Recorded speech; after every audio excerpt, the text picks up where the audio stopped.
guilty. From St. Petersburg to Sanford to cities across the country, cries for justice continue in the shooting of unarmed teen Trayvon Martin.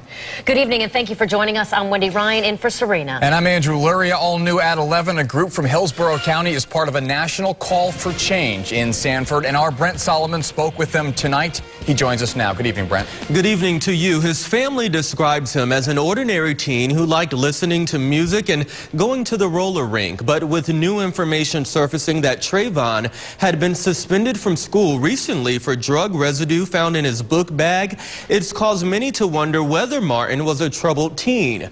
This as others ask the question, was it worth him losing his life?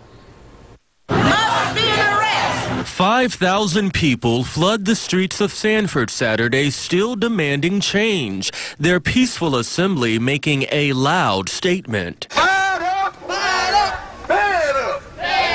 Those who couldn't head to Sanford speaking out in St. Petersburg. We want equal application of the law and justice for all, and we're not getting it. While millions have called for George Zimmerman's arrest, the shooter's brother believes he was justified when he pulled the trigger on Trayvon. He prevented his firearm from being taken from him and used against him, and that's called saving your life. Try telling that to these folks who insist Zimmerman had every intention of pursuing the teenager based on how he was dressed. Hoodies don't kill people, guns kill people. What I heard on Monday with the people from Sanford is Sanford in its own is a corrupt city and have gotten away with this so many times. Perhaps they thought they would get away with this. We are united and we want simply justice.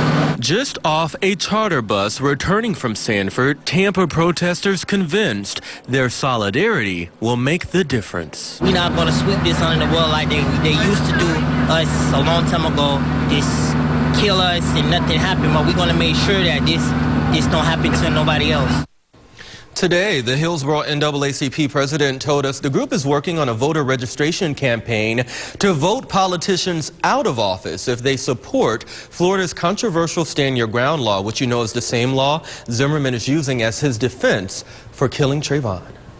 Thank you, Brent. Even though Zimmerman says the shooting was in self-defense, questions are being raised after surveillance video surfaced. That footage here shows Zimmerman being brought into the Sanford Police Department with no apparent injuries. But a witness described what he saw on Zimmerman's face less than 24 hours after the shooting. I saw George. He was banged up. He had two big bandages that weren't flat. It looked like had a bump on them. That witness is a man who lives in the community where Zimmerman lives and where Martin was killed. He says he does not believe race was an issue in this case. This is just into our newsroom tonight. Investigators are looking into a deadly fire in Tampa. They were